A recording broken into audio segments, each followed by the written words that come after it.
Welcome to the fabulous Fempreneurship podcast series for entrepreneurs with your host, Elaine Slatter. Each episode addresses topics to help you and your business grow and succeed.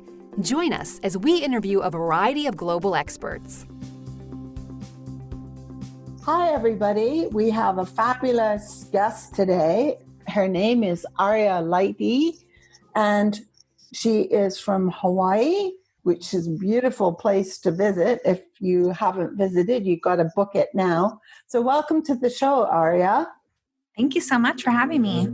Oh, you're very welcome. I'm looking forward to talking to you. We've had actually quite a chat before we recorded here. Because the subject is something both near and dear to both our hearts. Yes. It's called Supporting Mom-Owned and Women-Owned Businesses to Change the World. And that's fantastic. So could you tell us a little bit about yourself, Aria? Sure. So I'm Aria Lighty. I'm the founder of the Mob Nation, which is a national alliance of mom-owned businesses. And we have leaders and members all over the U.S. We have over 25 events per month, ranging in different areas and for different businesses. And I'm also a business mentor and mindset coach for women entrepreneurs. Well, that's fantastic. And I think when you and I were chatting, you said that you have 10,000 people in your alliance. Yeah, in the general Mob Nation network, we have like 10,500, maybe 600 women from all over the U.S. that come together and support each other. Well, that's unbelievable. And when did you start this? I founded it in 2012, and originally it was just going to be a local networking group. It was in Portland, Oregon at the time, because that's where I was living. And after just getting together for coffee dates or around dining tables, then I launched a Facebook group just to see if we could kind of expand it and keep each other accountable. And that's the group that's grown from the few of us to 10,000 plus. And then we launched the Alliance portion, which was the upgraded membership level in 2016. Again, only going to be something that was local to the Portland, Oregon area, and branched out onto a national level in 2017. So tell me, why did you start this in 2012? And then why did you extend it to a more of a membership base in 2016? Well, when I first started it, I was a single mom at the time, and I opened my first brick and mortar business, and I was getting out there and networking. I had done networking when I had corporate jobs, but never as a mom or a small business owner. And I just didn't feel like the networking spaces that were available to me didn't feel accessible. There was a lot of competition and a lot of just clicks and people that weren't really out there to create really great relationships. And it also didn't feel comfortable as a mom. It just didn't feel like there was space to be a mom and a business owner in any of the networking groups I was finding, even the ones that were specifically geared towards women. So you were a young mother, I guess, at the time. Yeah, my daughter was in kindergarten, and I had a brand new brick and mortar, and I was like, what am I doing?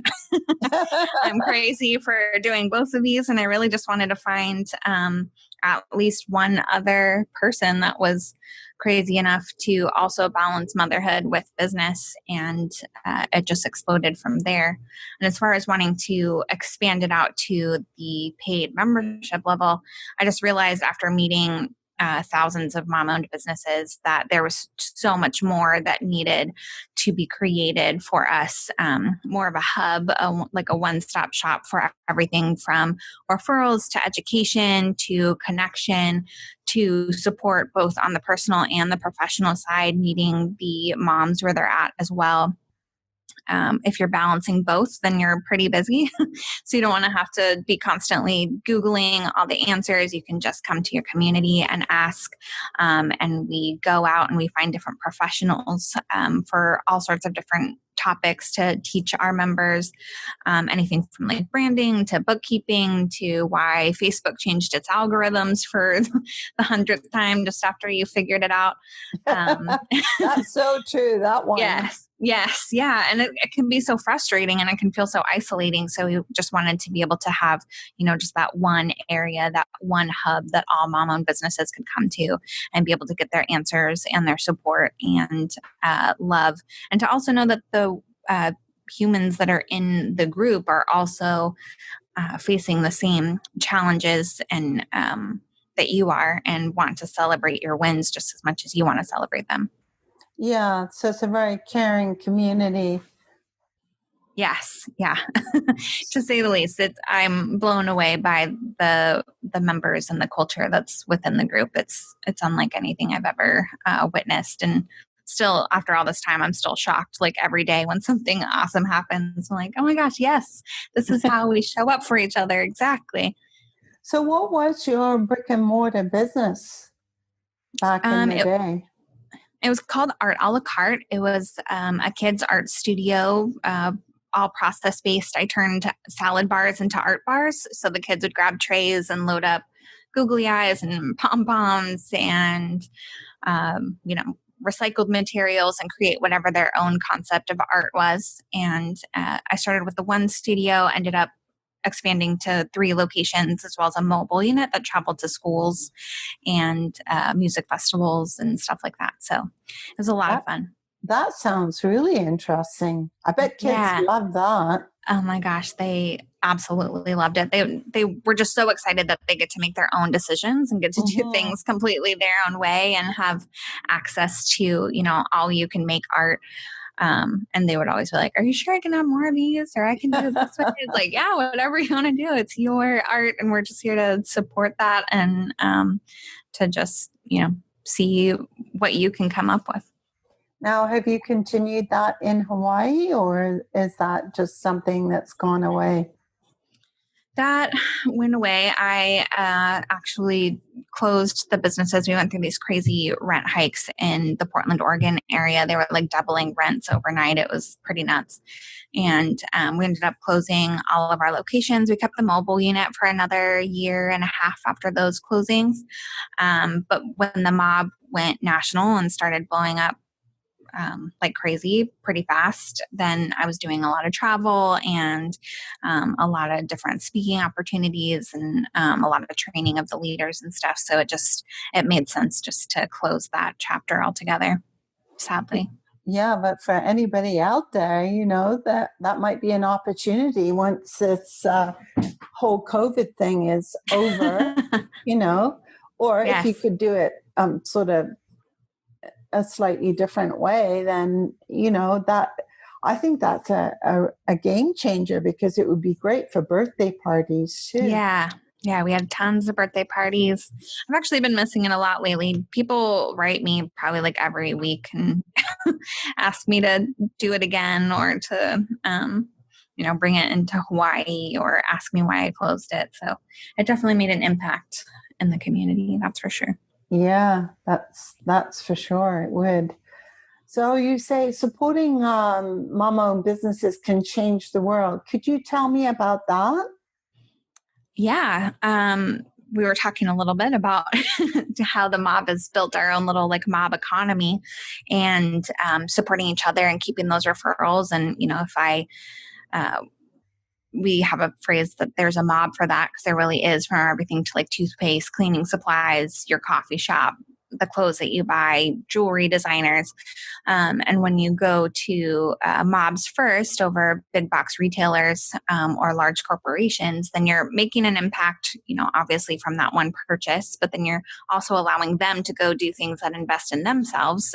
So it's that trickle down effect. And it's really all about disrupting the way that we're putting wealth into the world, and putting the wealth into more women's hands and more moms' hands, which again just makes a larger impact on the community, being able to have buying power to support more women and continue to just change the world that way. And since we are all moms, we are showing the next generation what it looks like to support small and to have your own dreams and to go after what you want, to create what you see as lacking in the world. So it's just really, there's so many different ways that once you can shift your buying power to supporting women and getting more money in the hands of women and moms, that there's so many different trickle down effects of how that really changes the world and impacts everybody around us. Yeah, it's quite amazing, actually. A friend of mine, her daughters just started a reno business, and it's called Glamour Reno. And what she's doing is buying up pieces of furniture and then completely transforming them, into something more modern. So she might be taking something that is a 1920s or a 1930s and repurposing it, sanding it down and washing it, like chalking it or doing something like that. And the piece, she only started at the beginning of August, and every single piece she posts on Facebook is sold.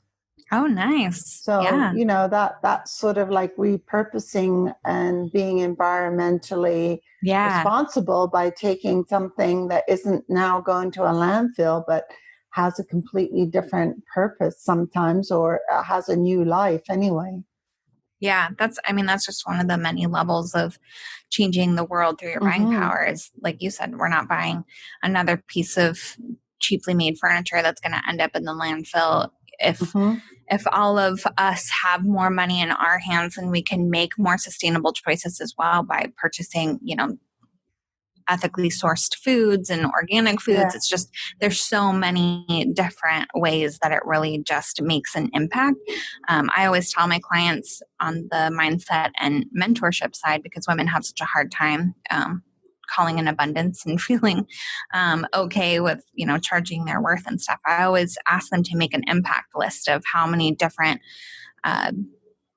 other women and how many different people that they could make an impact on if they were unapologetically rich and their businesses were successful. And they're always shocked, like, being able to hire a VA, and that VA, that's their dream job. And now they get to have more hours again, and having that trickle down effect, or being able to make smarter choices and ethical choices in fashion, and being able to buy, better sourced things instead of in sweatshops. Like, it really is just crazy when they write it all down, just what kind of impact it makes on the world if good-hearted people are the ones that have the wealth in their hands.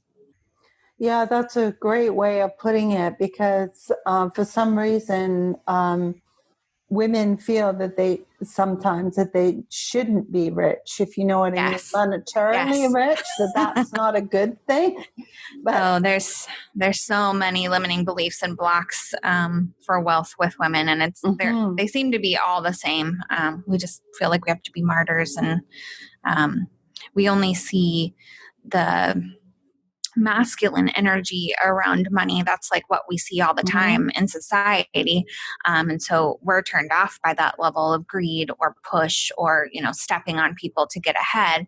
So then we assume and equate being rich or making money to that. When we tap into the feminine energy of money, like what I said with the impact list, that's how we start changing the dynamic and the narrative about what it's like to be wealthy. And once we can tap into that, then we understand why we're worthy of receiving and worthy of charging, our full prices and stuff like that. Yeah, absolutely. But I still think there's a responsibility for women. If you make the money, you still need to understand the money part of your business. And many women, unfortunately, don't spend enough time on that part of it. But to be successful and to be rich in business monetarily wise, you have to keep your eye on that side of the business, working on your business all the time.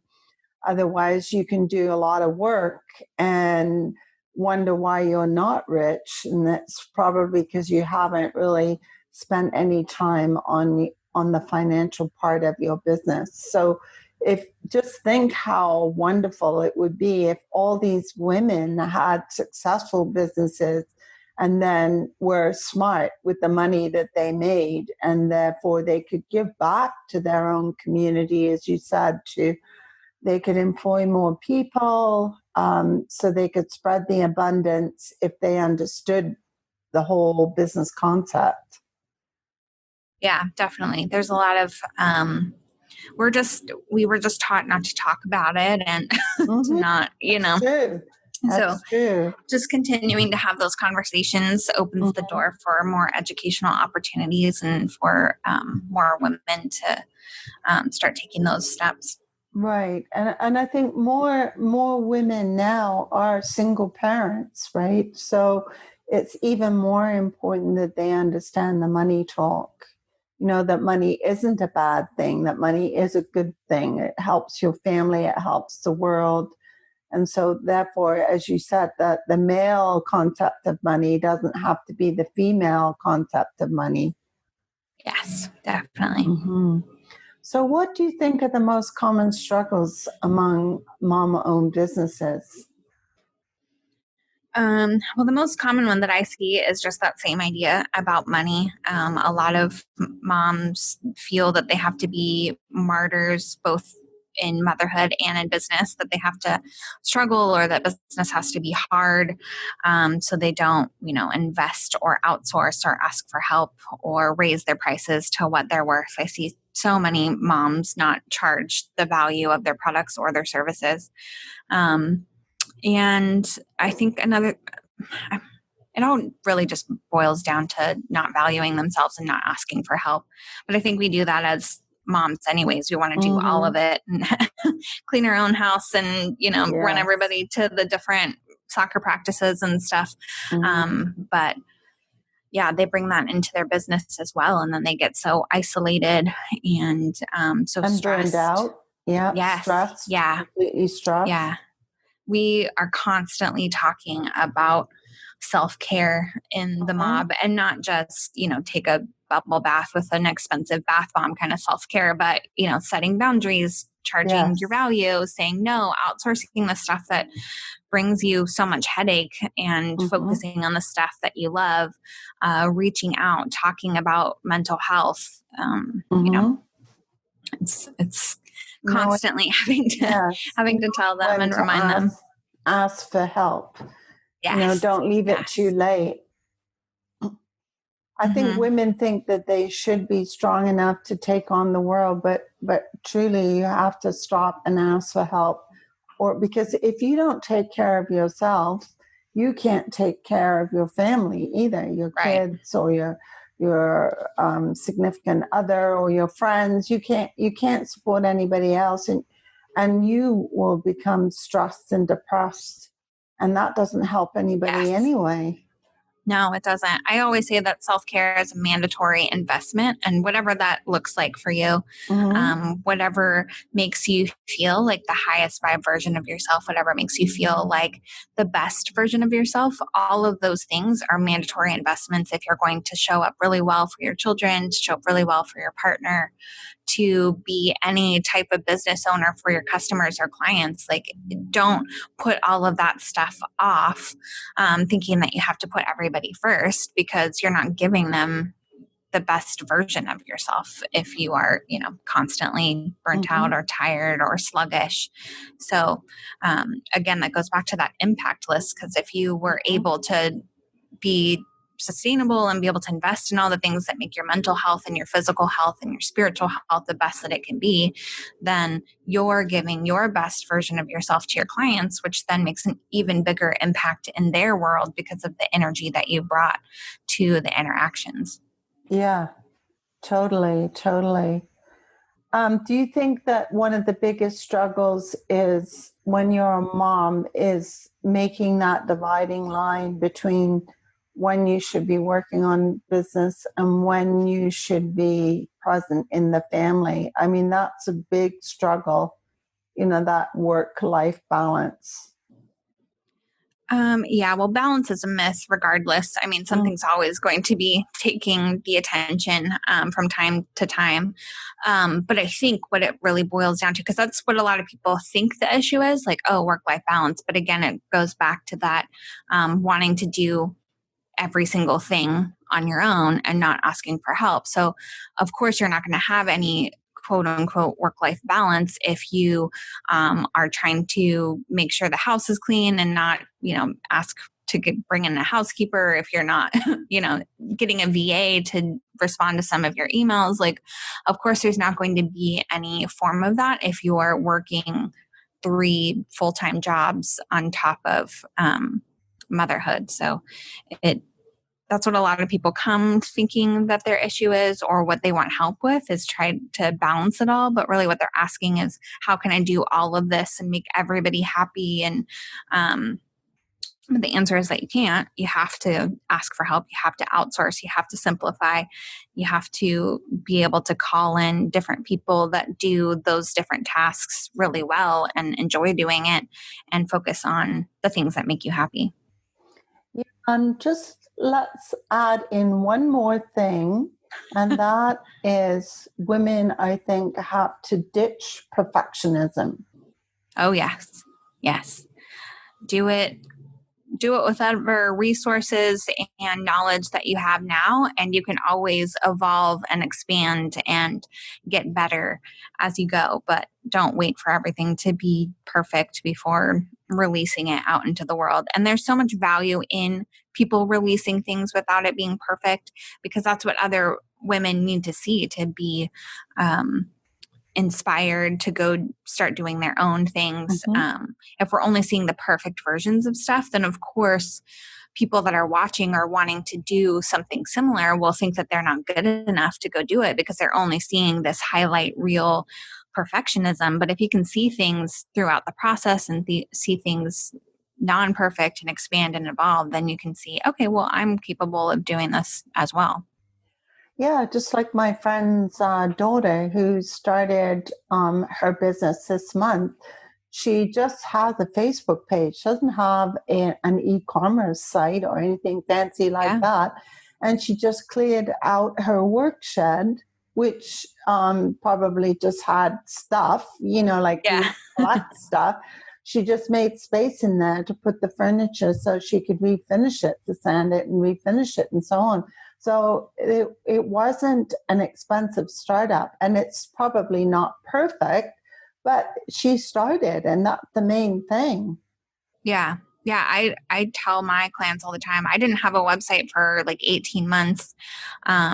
As far as the arialighty.com, because I just didn't want to get to it, and I kept putting it off. And but I didn't have one, and I still sold out all of my masterminds. I was consistently getting client calls just from either Instagram or, for my mastermind that I sold out, I made a Google Doc application. It was nothing fancy, like landing pages or the big launch fancy bells and whistles that a lot of different coaches or consultants use.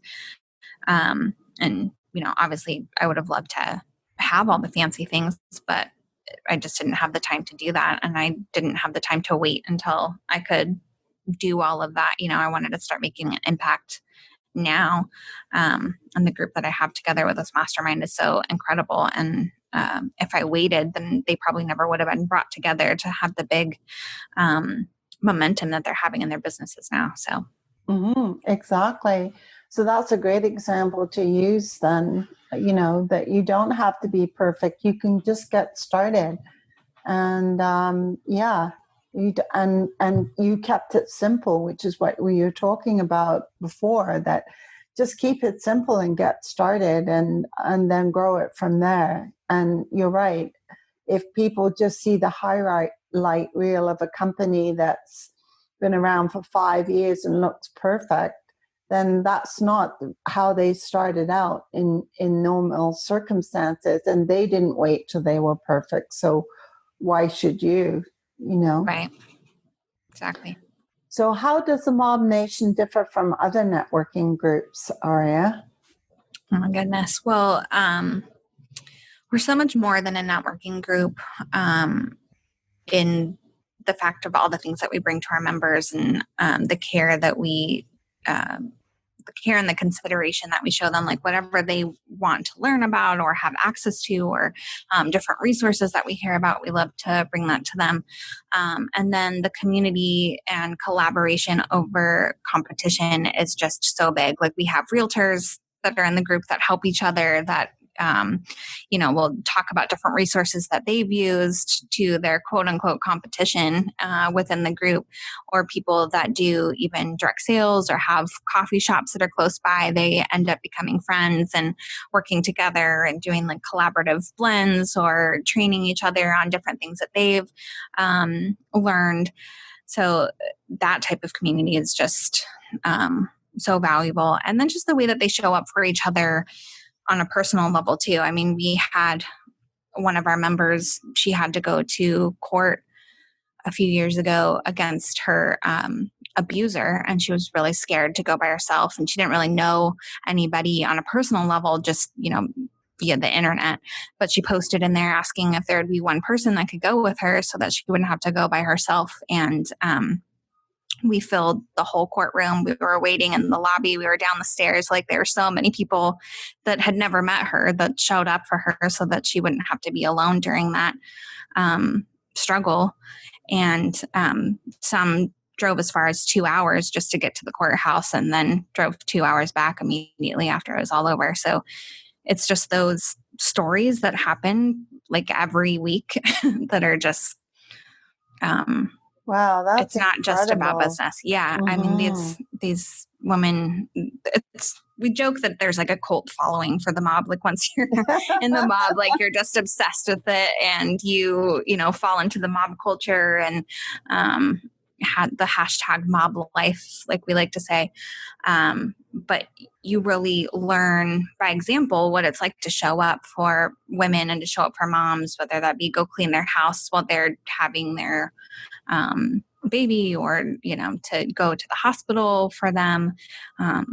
There's just so many stories within our community of women where they've just shown up for each other in these like crazy ways.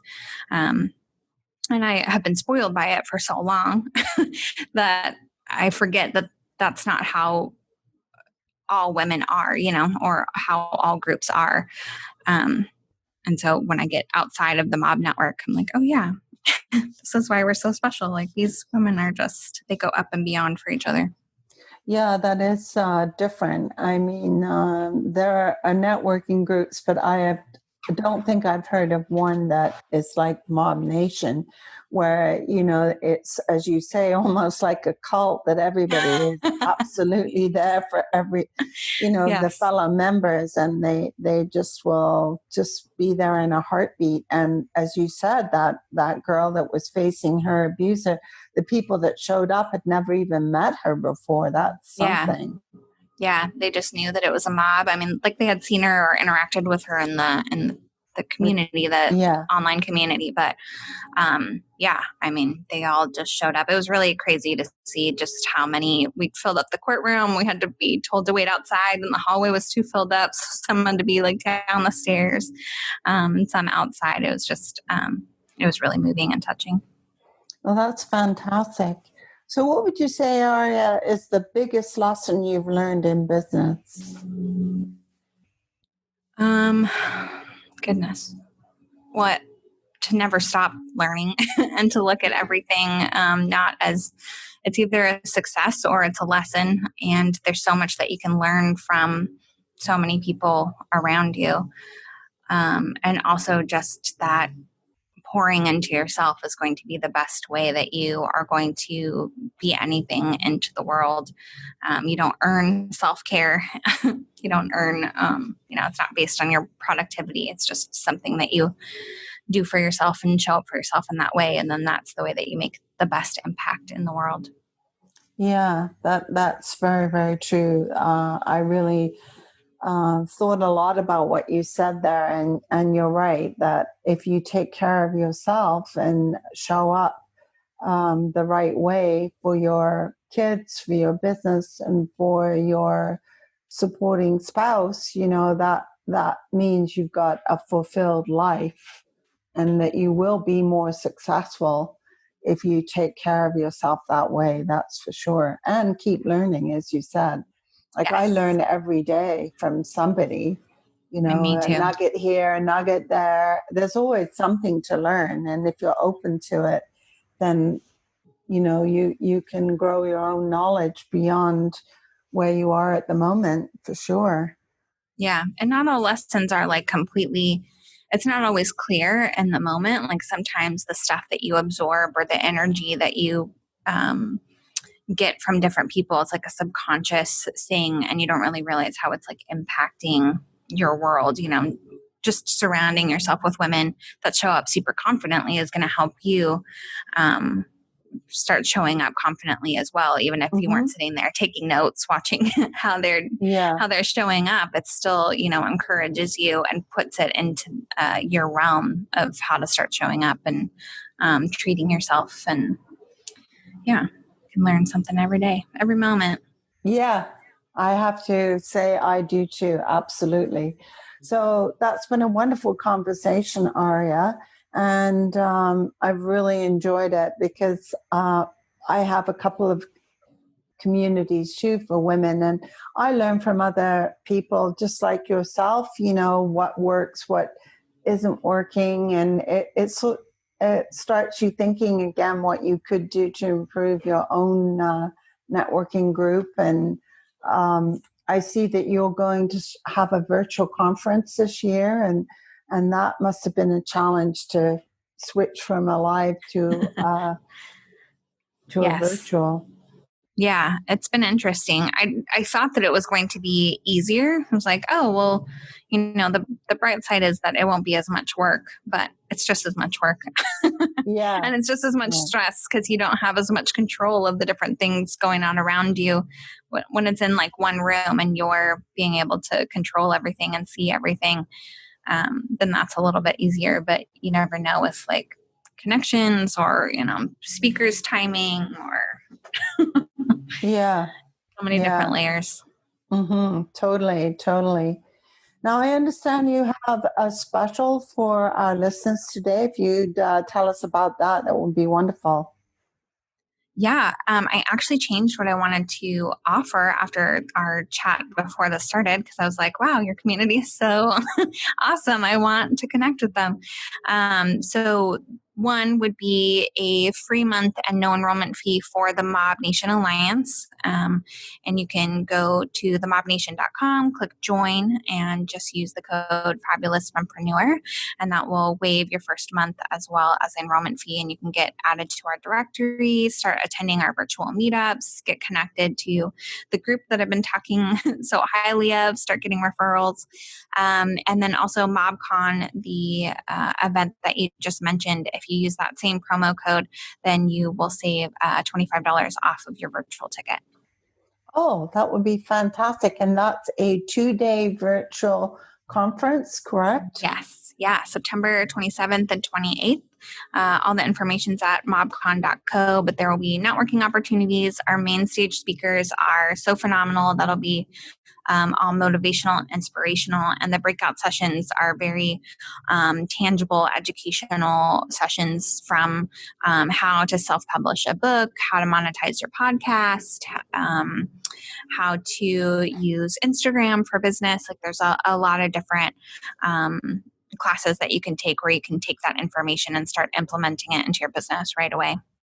Well, that sounds like a fabulous conference. I'm sure some of our members will be interested in that. So we'll certainly talk that up in our blog post and in advertising, this particular podcast. So thank you so much, Aria, for being a great guest. And I'm sure you and I could talk all night because we have a similar focus on helping women grow their businesses. And so yes, thank you so much. Thank you. I'm so grateful for any opportunity to talk about the mob. And I'm really excited for hopefully this new friendship that's blossomed. Yes, me too. So awesome. You have a good time in Hawaii. How could you not? You're what, Honolulu? Yes. Yeah. No complaints here. And how long have you lived in Hawaii?